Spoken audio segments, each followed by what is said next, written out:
ada, kemudian ada juga nomor ini ya,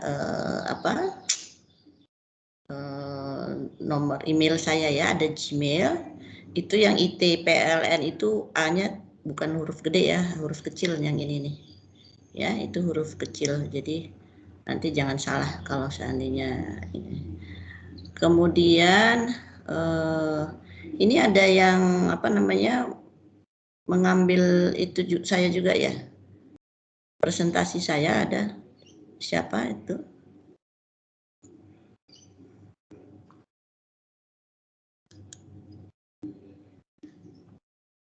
Kok tiba-tiba presentasi saya mati?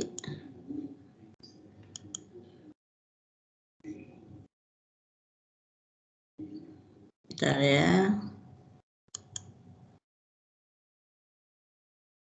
Kalau ada yang ini coba dimatikan dulu, kita sama-sama, jangan sendiri-sendiri ya. Ada yang mengambil presentasinya.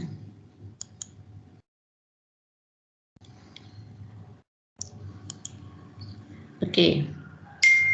Jadi kita sudah sampai di sini ya. Referensi yang saya pakai ada 2 ya. Ada ini buku ini Energi oleh Abdul Qadir ini. Pak Abdul Qadir ini adalah pendiri dari ITPLN, supaya kalian mungkin tahu ya. Kemudian ada satu lagi Renewable Energy, itu juga mungkin ada di perpustakaan, jadi kalian bisa lihat referensi yang saya pakai. Ini saya mengajar kuliah sumber daya energi ini sudah cukup lama, jadi referensinya saya ambil dari situ, hanya diupdate sedikit ya dengan perkembangan masa kini. Kalian perlu mengetahui bahwa kuliah saya ini sifatnya umum ya, tidak spesifik. Anda itu jurusan elektro, tapi Anda perlu mendapatkan pengetahuan umum tentang sumber daya energi, karena Anda nanti akan bekerja di bidang energi ya. Oleh karena itu ada pengetahuan sedikit lah, ini sebenarnya hanya pengetahuan umum saja. Baik, agenda mata kuliahnya hari ini adalah perkenalan ya, sedikit tentang energi, kemudian ada energi fosil, lalu ada kita bicara nanti emisi gas rumah kaca ya. Ini adalah isu yang sekarang hangat. Kalau kalian pernah mendengarkan isu net zero emission ya, tentang emisi CO2. Kemudian energi baru terbarukan, ada energi air, geotermal, energi surya ya, energi angin, energi biomass, planeter, ada teknologi batubara bersih. Nanti kita bicara tentang perlindungan lingkungan pada pembangkit listrik, ada aspek ekonomi energi dan ekonomi tenaga listrik ya. Ini ada 14 kali pertemuan kita akan jalankan. Oke, secara umum energi itu seperti apa? Dasarnya adalah hukum kekekalan energi ya. Hukum kekekalan energi itu mengatakan bahwa energi tidak dapat diciptakan atau dimusnahkan. Jadi energi itu sudah ada secara nature, secara natural. Energi hanya berubah bentuk dari satu bentuk ke yang lain, ya itu energi. Jadi selama Anda ada di muka bumi ini, di mana-mana itu ada energi. Di situ ada energi. Nah, 99% energi di bumi itu berasal dari matahari. Ya, semua penggeraknya matahari. Oke, energi di alam. Ya, energi di alam itu ada energi dari makanan, ya, energi dari sumber daya alam, misalnya dari batu bara, dari minyak, dari gas bumi, dari panas bumi, dan lain-lain. Kemudian kalau kita bicara tentang batu bara, minyak, dan gas bumi itu sering kita sebut dengan energi fosil. Apa itu energi fosil? Energi fosil adalah energi yang terbentuk selama ribuan tahun oleh proses alam. Ya, kalau fosil itu kan barang lama gitu. Nah, ini energi fosil itu adalah pembentukannya itu ribuan tahun. Jadi kalau kalian lihat batu bara, minyak, dan gas bumi itu dieksplor, diambil, sebenarnya kita mengambil peninggalan-peninggalan zaman dulu ya, yang ribuan tahun. Lalu ada energi non fosil, itu adalah energi-energi terbarukan seperti air, panas matahari, ya. Kenapa dibilang terbarukan? Nanti kita lihat, ya.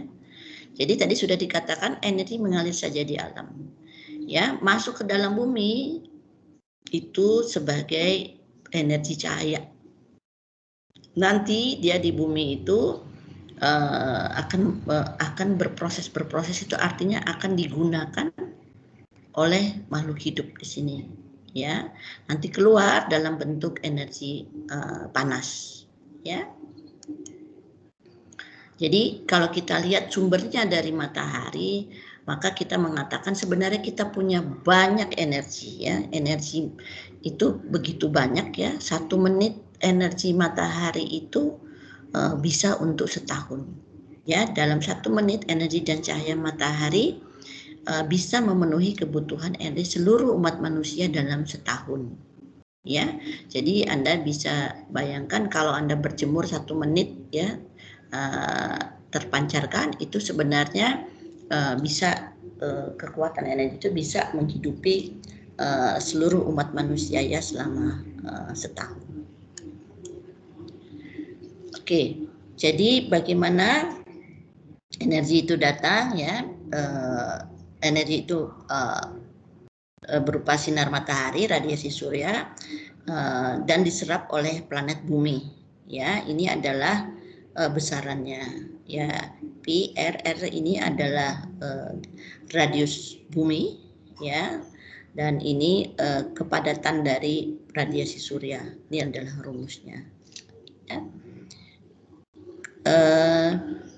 Jadi sebenarnya energi yang masuk ke dalam bumi nanti itu akan dipancarkan kembali keluar dari bumi. Jadi sebenarnya secara hukum energi matahari yang masuk ke dalam bumi itu ya, berapa yang masuk itu sebagian besar harus kembali lagi ke atmosfer, ya. Oke. Nah, secara evolusi dulu yang kita namakan bagaimana kita membuat suatu tenaga, suatu energi itu lebih banyak menggunakan otot manusia, atau kita menggunakan binatang, ya, atau kita mengambil energi panas dari biomass atau kayu misalnya. Dari binatang itu kita misalnya untuk membajak sawah dan lain sebagainya, ya. Nah, kemudian pada periode berikutnya sudah muncul teknologi, ada kincir air, ya, ada kincir angin, ya. Nah, sumber energi batu bara itu baru muncul di awal abad ke-13, ya. Kemudian awal abad 18 ditemukan mesin uap yang menggunakan batu bara ini sebagai sumber energi, ya. Itu disebut juga pada saat itu namanya revolusi industri. Jadi ditemukannya kereta api dan lain sebagainya, ditemukannya semua mesin-mesin uap yang memakai energi batu bara. Nah, awal abad 19 ditemukan minyak bumi yang menggeser penggunaan batu bara, ya, terutama di transportasi dengan ditemukannya motor pembakaran. Jadi kalau Anda lihat sebenarnya batu bara itu lebih dulu dipakai dibandingkan dengan minyak bumi. Tapi kelihatannya minyak bumi ini selama beberapa tahun menjadi primadona dari sumber energi fosil, ya. Nah, akhir abad 19 hingga awal abad 20 energi batu bara, air, minyak bumi mulai digunakan untuk apa? Untuk tenaga listrik. Nah, disinilah nanti peran Anda, ya, untuk pembangkitan tenaga listrik. Awal abad 20 bentuk energi lain seperti panas bumi, geotermal mulai ditemukan, ya. Kemudian pertengahan abad 20 orang mulai bermain dengan nuklir, ya. Terutama diperkenalkan sebagai tenaga listrik. Nah, baru-baru ini awal pertengahan abad 21, ya, itu ditemukan energi hidrogen, ya. Nah, jadi mulai dipakai sekarang juga masih belum banyak, tetapi temuan-temuan itu sudah mulai diaplikasikan. Nah, kalau lihat dari evolusi tadi, kita bisa melihat bahwa zaman dulu kalau ini yang hijau ini adalah dari binatang ya dan biomass. Jadi awal abad pertengahan ini abad ke-15 ini masih oleh animal ya, oleh binatang dan tumbuh-tumbuhan. Lama-lama bergeser ya, muncul adalah batu bara ya, kemudian muncul lagi yang lainnya, biomass muncul juga ya. Ini batu bara muncul, nanti ada minyak bumi muncul di sini ya. Jadi makin lama yang tadinya kita pakai di sini binatang dan lain sebagainya, makin lama makin hilang ya. Ini perkembangannya. Kalau kita berbicara tentang definisi energi, ya ada beberapa pengertian tentang definisi energi. Energi adalah kemampuan untuk melakukan sesuatu pekerjaan. Energi dapat mempunyai berbagai bentuk, ada medan listrik, medan magnet, energi potensial, energi kinetik, energi kimia. Ya, nah itu bentuk-bentuk energi. Oke, energi kinetik adalah energi akibat suatu gerakan benda. Ya, kalian pasti tahu ya, energi kinetik itu pergerakan. Di mana rumusnya adalah seperti ini ya. M adalah massa benda, V adalah kecepatan bergeraknya, kecepatan benda. Nah, kemudian ada energi potensial, yaitu energi yang tersimpan. Ya, tersimpan belum terpakai. Misalnya di dalam dalam pegas tertekan. Ya, ada juga energi kimia. Energi kimia tersimpan di dalam bahan bakar. Ya, energi gravitasi, kalian semua tahu energi gravitasi itu apa. Nah, kalau kita bicara awan yang merupakan kumpulan uap akibat penguapan memiliki energi potensial. Jadi energi potensial itu contohnya misalnya kita punya awan. Ya, awan itu sampai terkumpul, sampai masanya tinggi ya, dan ada gravitasi di sini, maka barulah timbul hujan. Jadi energi potensial itu berubah menjadi energi kinetik di sini. Ya. Oke. Bentuk energi lain adalah energi massa ya, yang merupakan hasil konversi massa menjadi energi yang terjadi pada proses fisi maupun fusi nuklir. Jadi energi yang kita bicarakan di sini adalah kalau kita berbicara tentang energi nuklir ya. Ini adalah rumusnya ya, di mana M adalah massa dan C adalah kecepatan cahaya. Oke.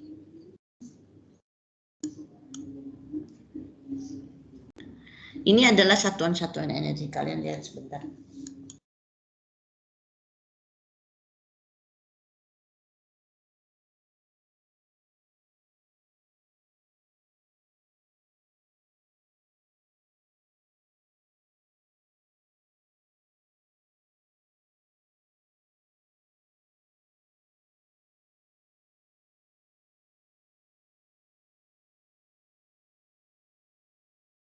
Oke, ini adalah satuan energi. Kalian bisa lihat ya, satuan-satuan dan konversinya. Ini sangat berguna nanti buat kalian. Saya rasa kalian dapat di mata pelajaran lain.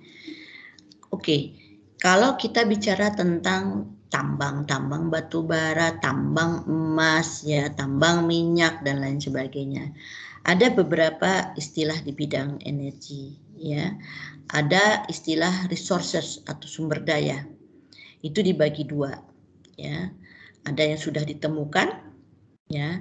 Ada yang belum ditemukan, ya. Itu sumber daya atau resources. Tapi kalau kita bicara tentang reserve, cadangan, ya, cadangan adalah sumber daya yang ditemukan dan dapat dimanfaatkan sampai dengan taraf marginal. Taraf marginal itu artinya taraf yang paling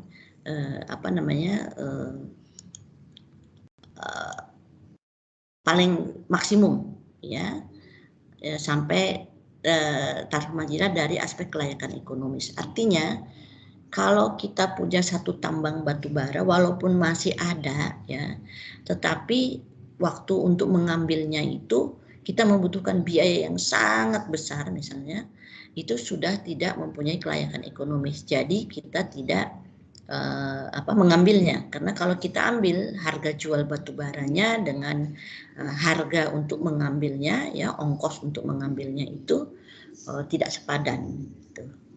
Ya. Jadi itu adalah cadangan reserve. Itu cadangan itu kalau kita bicara ke tambang, ada tambang nanti orang akan bertanya, cadangannya berapa sih? Ya, cadangannya sekian ribu ton. Nah, tapi kalau kita bilang Indonesia mempunyai sumber daya alam sekian gitu ya, sekian ribu, sekian juta ton. Itu namanya resources. Ya, itu ada dua. Yang sudah ditemukan ada, artinya sudah diukur, sudah ditemukan ya, dan sudah terindikasi ya. Kalau tidak terukur, terindikasi. Ada yang baru diduga possible, kira-kira sekian ya. Kemudian ada juga yang belum ditemukan apa itu dari hipotesa, dari spekulatif. Tentunya hipotesa dan spekulatif ini bersifat akademis ya. Jadi seorang geologis itu akan bisa melihat kira-kira dari bentang alamnya, dari sejarah terbentuk bumi misalnya, kira-kira di tempat ini akan ditemukan cadangan minyak bumi yang besar, atau akan ditemukan batu bara cadangan minyak, bukan cadangan, sumber batu bara yang besar misalnya seperti itu. Jadi itu adalah resource. Kalau kita bicara resource, itu adalah istilah-istilah yang sering dipakai di dunia energi ya. Kalau di kelistrikan tidak dipakai situ, tapi itu di dunia tambang. Nah, ini adalah semacam konsep atau analogi pertumbuhan sumber daya. Bila ditemukan suatu sumber daya cadangan akumulatif total A ya, naik dari 0 ke atas secara eksponensial, kemudian akan menurun secara perubahan setelah dieksplorasi. Nilai A akan selalu mengikuti kurva bentuk S. Pertumbuhan sumber daya naik sesuai permintaan, semakin banyak konsumsi, cadangan akan menurun, semakin langka dan mahal. Jadi artinya begini, kalau kita punya suatu cadangan sumber daya, kita bisa menemukannya ya, kita bisa memakainya, tetapi pemakaiannya itu atau sebentar ya, ini ada gangguan sedikit. Hilang ya presentasinya ya. Kalian masih bisa lihat? Iya Bu, hilang Bu. Hilang Bu.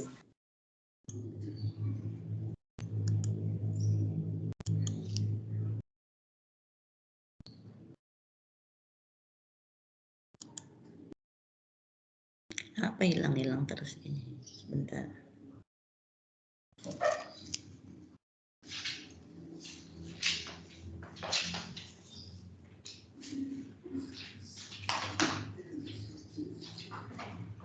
Bentar ya, sabar. Maaf nih.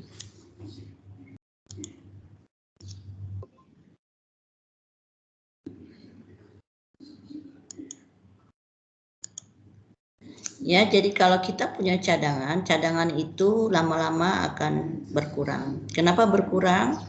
Karena konsumsi atau pemakaiannya akan naik.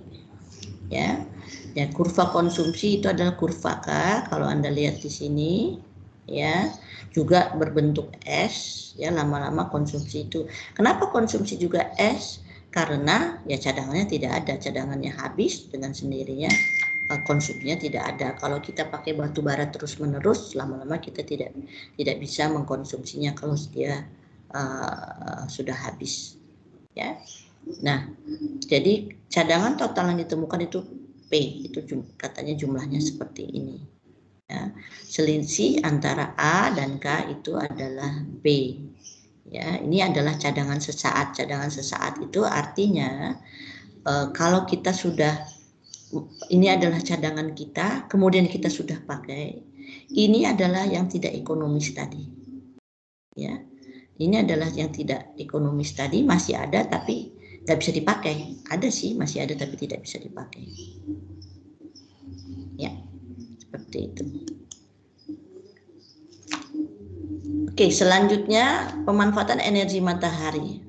Energi matahari itu akan kita pakai sebagai sumber energi kita. Ya, energi matahari itu menciptakan energi biomass melalui kayu, tumbuh-tumbuhan. Energi matahari itu mempengaruhi atmosfer.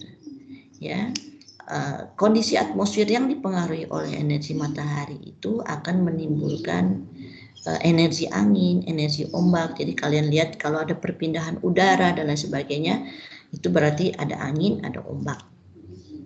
Oke, terhadap lautan, ya, energi matahari itu bisa kita konversikan melalui tenaga air, ya, melalui perbedaan temperatur dari lautan, misalnya tenaga air, panas laut. Atau kita bisa memanfaatkan langsung energi itu tanpa media lain. Misalnya apa? Misalnya kalian jemur pakaian. Ya, jemur pakaian itu kalian memanfaatkan energi matahari langsung. Atau kita membuat ikan asin, ya, dan atau membuat garam laut. Nah, itu memanfaatkan energi langsung. Nah, ada juga energi matahari itu kita kumpulkan. Kolektornya itu buatan manusia. Ya, lalu diproses secara termal, fotovoltaik, satelit surya. Nah, ini semua energi inilah yang berubah menjadi, kalau kalian tahu, PLTS, ya, pembangkit listrik tenaga surya. Oke. Nah, faktor-faktor apa yang mempengaruhi pembentukan sumber daya energi? Tadi sudah kita katakan biomas, energi sinar matahari dirubah dan disimpan dalam batang dan tumbuhan. Ini sebenarnya keterangan dari diagram tadi, ya. Kemudian angin, perpindahan udara karena panas sinar matahari. Air, kok bisa menjadi air? Penguapan air laut dan danau karena panas sinar matahari berubah menjadi hujan di pegunungan yang mengalir ke sungai. Batu bara, bahan organik dari biomas hutan yang tenggelam jutaan tahun. Jadi kalau misalnya ada bahan organik, ya, yang terakumulasi, tersedimentasi selama ribuan tahun, itu yang membentuk batu bara. Nanti kita belajar bagaimana pembentukannya. Ya, sama dengan minyak dan gas bumi, ya, artinya bahan itu terbentuk dari bahan-bahan organik, dari binatang-binatang kecil, plankton dan lain sebagainya, yang mengalami di pressure, ya, diberi tekanan dan terkubur selama jutaan tahun. Nah, itu menjadi energi fosil ini. Nah, lain dengan panas bumi. Panas bumi itu adalah pertemuan antara panas dari magma dengan air. Ya, nanti kita lihat seperti apa prosesnya. Lalu ada energi pasang surut, resultante dari gravitasi dan rotasi bumi, bulan dan matahari yang mempengaruhi air laut. Ya, jadi pasang surut ini kita bisa jadikan energi. Ya. Lalu panas laut, ya, energi radiasi matahari disebut oleh air laut, ombak laut, pergerakan air laut karena ditiup angin. Nah, nuklir itu tadi reaksi material, ya. Oke, itu faktor yang mempengaruhi pembentukan sumber daya energi. Secara umum, kalau kita lihat pemakaian energi ini, datanya masih lama, ya, tapi kecenderungannya adalah naik terus, ya. Nah, Anda bisa lihat lama-lama yang tadinya kita pakai banyak sekali minyak bumi ini, ya, yang hijau ini, lama-lama pemakaian minyak bumi itu tergantikan oleh batu bara, ya. Tetapi secara total ini pemakaian energi kita naik, ya, ini dunia ini, ya. Jadi kalian bayangkan bagaimana energi fosil yang terbentuknya ribuan tahun, ya, satu saat anak cucu kita sudah tidak bisa memanfaatkan lagi karena ini pemakaiannya makin lama makin besar. Ya, pemakaian energi fosilnya ini. Ya, untung saja mungkin minyak bumi sekarang agak melandai. Karena apa? Karena sudah habis. Sudah mulai habis. Nah, ini lebih kelihatan lebih steep, mungkin ini pengaruh ini ya, tapi kalian bisa lihat sekarang ini energi minyak ini sudah diganti dengan gas. Ini tahun 2018, tadi itu 2010 ya, 12 miliar ya. Kemudian ini 2018 4 miliar ya ton. Jadi ada kenaikan berapa? Ada kenaikan 2 miliar ton ya. Kemudian kita lihat, oke, ini hanya konsumsi di 2019, tadi 2018, 2019 kita lihat batu bara semakin besar. Alhamdulillah gas juga ikut berperan, tetapi kalau kalian lihat di sini minyak bumi masih 33%. Sedangkan renewable energy itu masih 5%. Ya. Ini pemakaian untuk apa namanya? Ini hidroelektrik dan tulisannya ini berarti tenaga air. Ini nuklir energi. Oke. Oke, ini konsumsi. Kalau tadi itu ya ini konsumsi. Ya, konsumsi Indonesia itu di negara-negara Asia ya, OECD ini, Asia ini kita paling banyak. Ya, kalau Anda lihat paling banyak. Nah, sama ini tadi ya.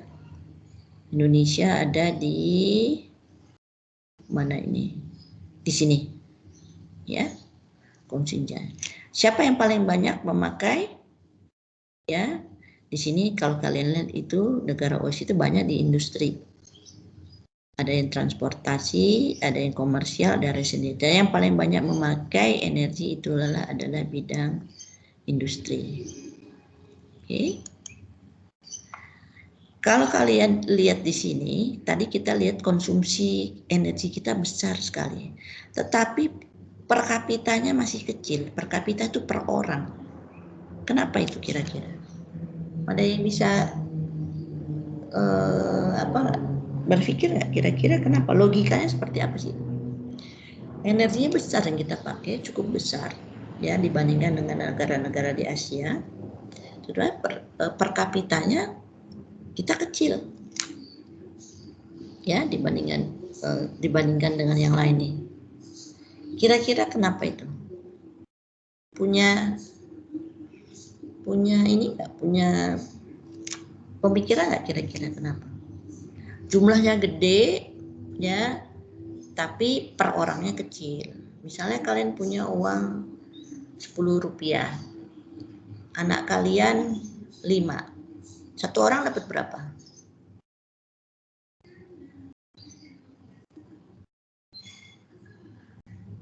2 rupiah, Bu. 2 rupiah, Bu. Oke. Sekarang kalian punya uang 10 rupiah. Ya. Anak kalian 2. Satu orang dapat berapa? 5 rupiah, Bu. 5.000. Ya, jadi kenapa per kapita kita kecil padahal uang kita gede atau energi kita besar, tapi pemakaian energi per kapitanya kecil? Karena apa? Karena anak kalian banyak. Indonesia itu jumlah penduduknya banyak. Ya.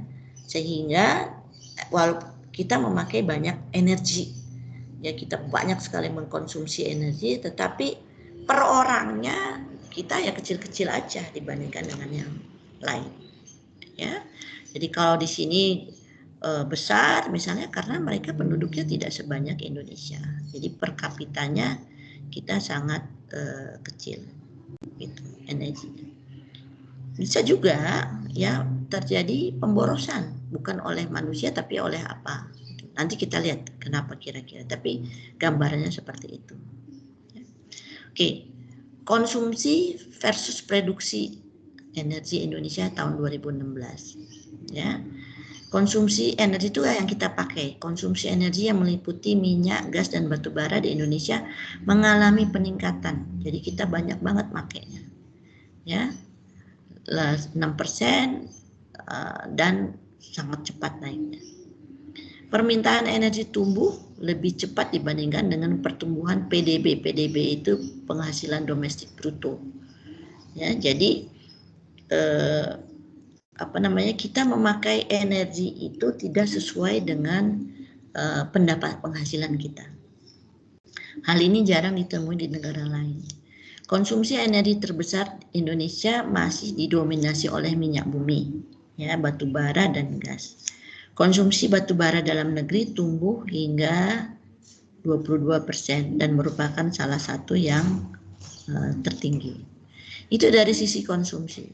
Dari sisi produksi minyak di Indonesia hanya mampu mencukupi 55% dari kebutuhan konsumsi dalam negeri.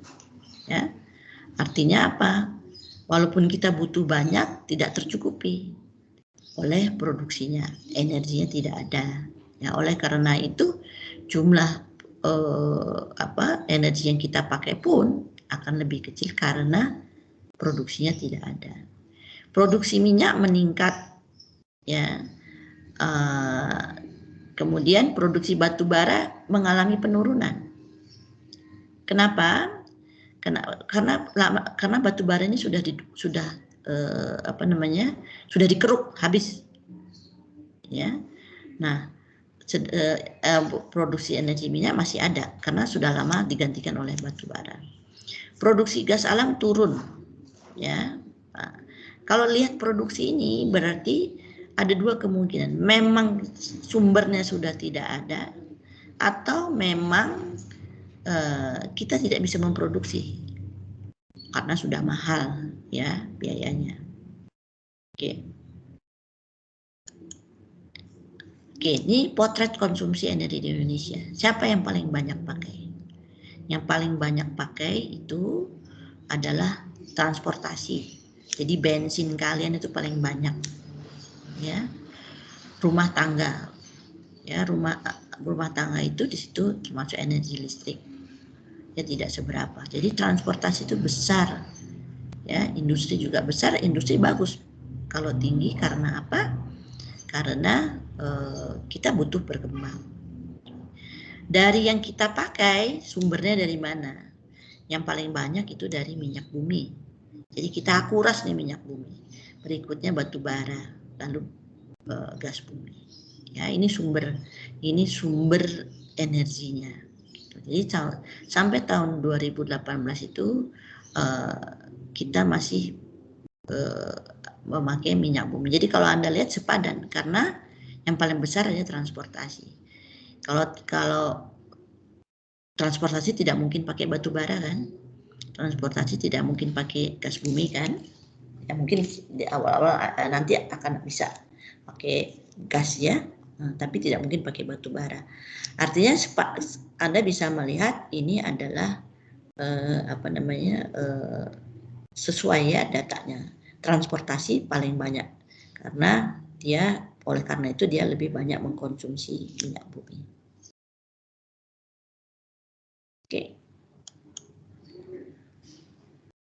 Oke, ini juga produksi versus konsumsi dari gas bumi. Kalau gas bumi kita masih bagus, bukan bagus sebenarnya, kita produksi, yang kita pakai sedikit, sisanya kita jual keluar.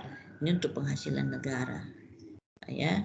Memang harga gas itu cukup baik, jadi kita jual ini. Padahal kita punya banyak sebenarnya. Kalau secara lingkungan lebih baik kita memakai gas daripada kita memakai batu bara. Oke, ini konsumsi listrik. Kalau ini energi listrik, ya, per kapita di Indonesia. Ini semakin lama semakin banyak desa-desa dilistriki, dan itu wajar, ya, karena kita negara yang berkembang. Kalau kalian lihat, ini adalah konsumsi energi, ya. Oke. Ini berdasarkan sektor. Kalau kalian lihat di sini sektor mana yang paling banyak, yang kuning ini mana nih? Transportasi. Ya, transportasi dan industri itu bisa terlihat, ya, transportasi tetap. Nah, kalau rasio elektrifikasi adalah banyaknya pengguna listrik yang dilistriki, ya. Nah, makin lama makin tinggi. Kita mengharapkan sebenarnya di tahun 2020 kemarin sudah 100%, ya. Tetapi karena penduduk kita bertambah, ya, jadi rasio elektrifikasinya menjadi tidak sampai 100%, gitu, ya. Karena orangnya bertambah terus, energi listriknya mungkin nggak bertambah. Oke, ini saya rasa sudah tadi, ini datanya sudah terlalu lama, ya. Ini saya hanya menggambarkan bahwa bahkan di tahun 2015 itu pemerintah sudah mencanangkan satu kebijakan bahwa satu saat, ya, kita harus memakai renewable energy, ya, dan satu saat, ya, kita akan lebih memakai energi yang lebih ramah lingkungan, ya, dan meninggalkan ini minyak dan batu bara. Sebenarnya ini sudah lama, ya. Ini dicanangkan tahun 2035 ini perencanaan tahun 2015. Nanti kita lihat yang paling terbaru seperti apa. Jadi kalau kita lihat di sini sudah agak seimbang, ya, antara batu bara, minyak dan gas. Renewable energi terbarukannya mana? Ini yang orange ini. Nah, yang orange ini semakin lama semakin besar, ya. Kalau kita lihat sebenarnya kita punya tenaga air, ya, yang bisa sebenarnya kita masukkan ke dalam golongan renewable. Jadi kalau kalian lihat ini lebih banyak, ya.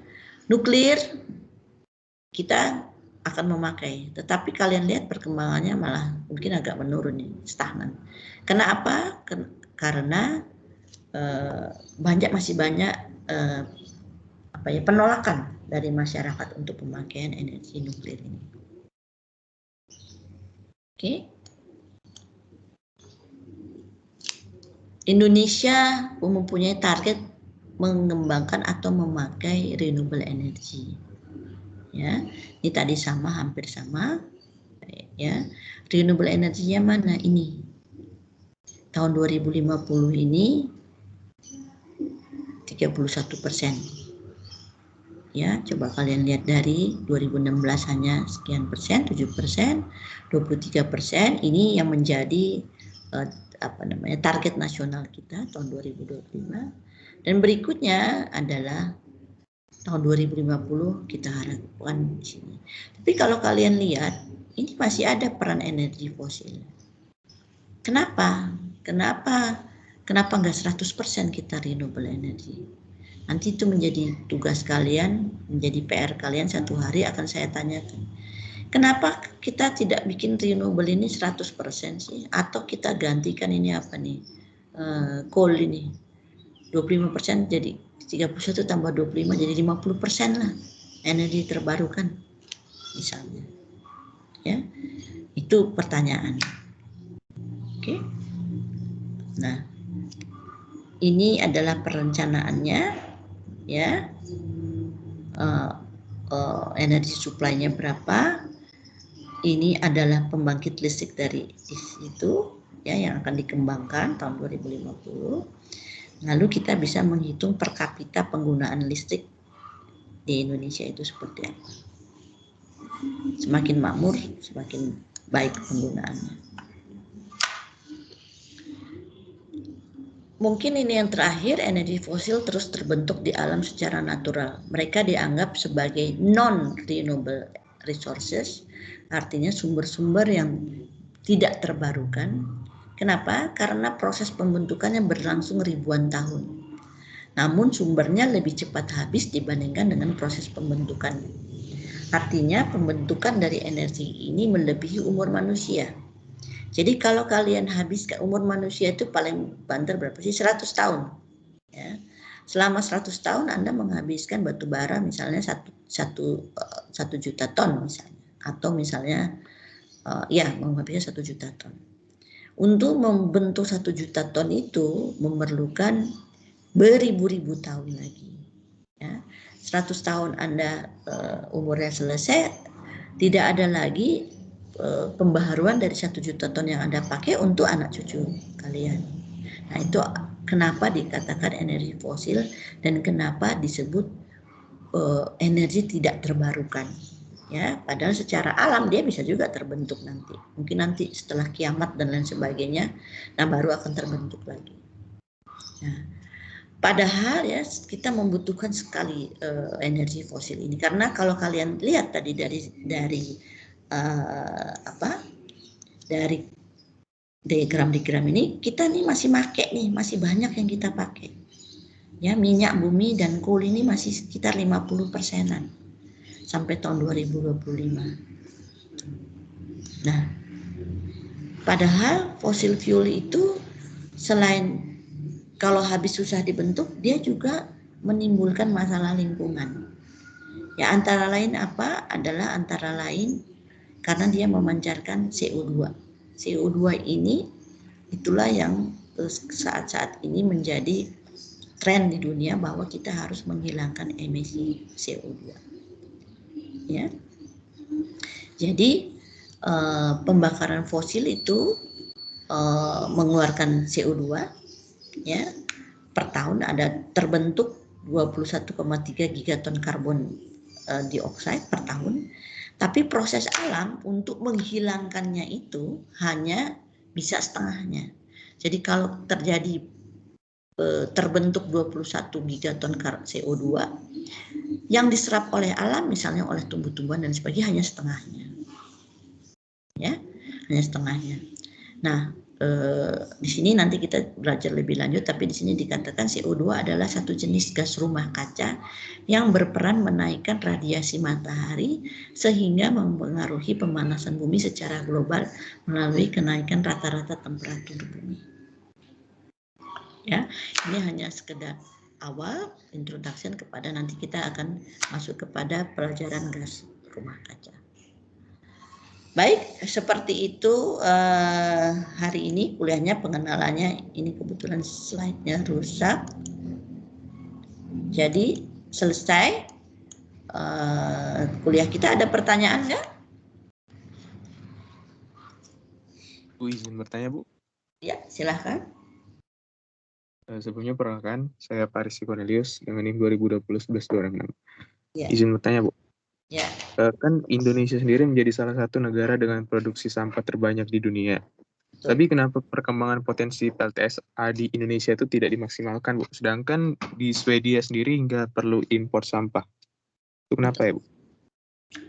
Kalau dilihat sampah itu betul. Saya kasih contoh. Sampah di DKI itu Bantar Gebang dan lain sebagainya itu sampahnya gede ya. Sebenarnya kita bisa sangat-sangat memanfaatkannya ya. Kita jadikan PLTS sampah. ITPLN sendiri proyek gedenya itu adalah sampah. Ya. Lucunya kalau kita bicara tentang teknologi sampah itu, dia akan memerlukan ribuan ton sampah ya. Dan seharusnya ada. Cuman di dalam semua proyek-proyek atau semua proyek-proyek sampah yang dibangun, tiba-tiba pembangkit listrik itu berhenti. Kenapa? Karena sampahnya nggak cukup. Gitu. Kok bisa nggak cukup? Nah, itu yang sampai saat ini itu kadang-kadang kita juga heran, kenapa bisa nggak cukup, begitu banyak sampah. Lucunya dulu begini, ini lebih banyak ke politik sebenarnya. Di Jakarta itu dulu sampah itu diambil secara cuma-cuma ya, secara cuma-cuma. Waktu sampah itu diketahui bisa dipakai untuk membangkitkan listrik, tiba-tiba sampah itu punya harga. Ya. Jadi satu pembangkit listrik kalau memakai bahan bakar sampah, dia harus bayar sampahnya. Jadi mohon maaf nih, pemerintah DKI itu contohnya. Tiba-tiba, atau bukan pemerintah DKI, mungkin pemerintah daerahnya ya, atau pemerintah lokalnya. Tiba-tiba harga sampah itu dia bikin tarif. Dan harga bahan mentahnya itu jadi mahal. Dibandingkan dengan teknologinya, ya kan, harga bahan bakarnya ini, bahan mentahnya ini bisa sangat mahal dan membuat pembangkit listrik sampah itu menjadi tidak ekonomis. Ya. Karena untuk menghasilkan misalnya 1 megawatt listrik, dia memerlukan sampah mungkin hitungannya berapa puluh ribu ton gitu ya sampah. Nah kalau ini tidak tersuplai secara terus-menerus, suplainya tidak kontinu, kadang-kadang ada, kadang-kadang enggak. Nah, kadang-kadang ada atau kadang-kadang enggaknya karena misalnya harganya dimainkan atau lain sebagainya. Nah, itu yang membuat menjadi tidak ekonomis. Jadi kalaupun Anda punya setumpuk sampah, berapa sih tenaga listrik yang bisa dibangkitkan? Ya, itu kan harus kontinu, itu harus kontinu. Nah, dibandingkan dengan tenaga listrik yang dibangkitkan, jadi kalau membandingkan tenaga listrik yang dibangkitkan dengan harga bahan mentahnya itu, banyak pembangkit listrik tenaga sampah ini tidak menjadi ekonomis gitu. Jadi kebanyakan ongkosnya dibandingkan dengan kalau kita menjual listriknya gitu atau manfaatnya. Kecuali mungkin kalau dipakai sendiri ya di rumah dan lain sebagainya. Nah, coba kalau misalnya Anda punya proyek sampah, ya Anda pakai tuh. Kalau Anda bisa menimbun sampah atau bisa pakai sampah-sampah masyarakat, kalian buatlah PLTS itu. Coba kalian lihat berapa sih daya listrik yang bisa dibangkitkan. Berapa biaya produksi untuk membangkitkan tenaga listrik ini. Ya misalnya 100 kW. Membangkitkan 100 kW untuk satu kampung lah misalnya begitu ya, atau 2 kampung. Nah, dibandingkan dengan kalau ngambil listrik dari PLN, itu akan lebih murah lewat dari jaringan. Gitu. Nah ini tinggal nama itunya aja, tinggal keinginannya aja. Apa kita memang mau memanfaatkan sampah atau kita mau ngambil yang murah, yang mana? Nah, jadi itu nanti kalau Anda punya proyek PLTS, ya coba Anda lihat. Yang membuat adalah satu kontinuitas dari suplai sampahnya. Yang kedua adalah keekonomian dari pembangkit listrik tenaga sampah ini. Itu selalu menjadi masalah terus di dalam semua proyek itu yang yang itu yang diolah, itu yang terus di manage bagaimana menghasilkan suatu keekonomian dari pembangkit listrik tenaga sampah. Nah, PLT di ITPLN juga mengembangkan, coba dilihat apa sih sebenarnya. Mereka banyak proyek, tapi saya sekarang juga kok berhenti gitu. Nah, kemungkinan itu dari kontinuitas suplai suplai bahan bakar ya, suplai sampahnya. Gitu Fariski ya namanya, Fariski. Terjawab atau enggak? Terjawab, Bu. Terima kasih, Bu. Sama-sama. Ada lagi? Bu izin bertanya, Bu. Boleh. Nama Muhammad Zainal Ilmi, NIM 2020-11291. Untuk PLTS sendiri, Bu, sampahnya itu dijadikan listrik dengan metode apa ya, Bu? Apa dibakar atau ada metode lain ya, Bu? Ya. Iya, Bu. Terima kasih. Ya, jadi energi sampah itu ya, sampahnya itu sebenarnya hanya kita menghasilkan energi panasnya. Ya, kita bisa dibakar lah sampahnya itu. Ya, kasarnya tuh dibakar melalui incineration. Jadi energi panasnya itu kita kita pakai untuk menggerakkan turbinnya. Gitu. Sebenarnya sangat-sangat simpel sih itu, sama seperti kalau kita bakar batu bara. Ya, energi panasnya kita pakai, atau kalau di PLTU itu batu bara itu dipakai untuk secara simpel kalian rebus air deh. Kalian rebus air pakai apa sih?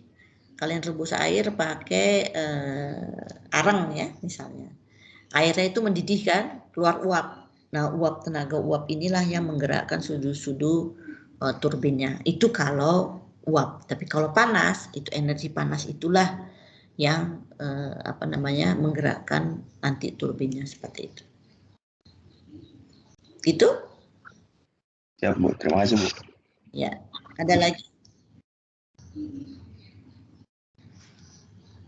Oke, kalau tidak ada lagi, kita absen dulu ya.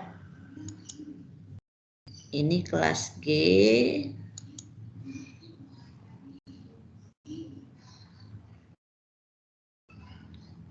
Bentar. Izin, Bu. Ya. Untuk PPT-nya sendiri ini nanti dibagi nggak, Bu? Nanti PPT-nya akan Anda lihat di Teams itu akan masuk sendiri di ini ya, di mana namanya, di material nanti akan ada ya. Nanti kalau nggak saya masukin. Ya baik Bu, terima kasih. Bentar ya.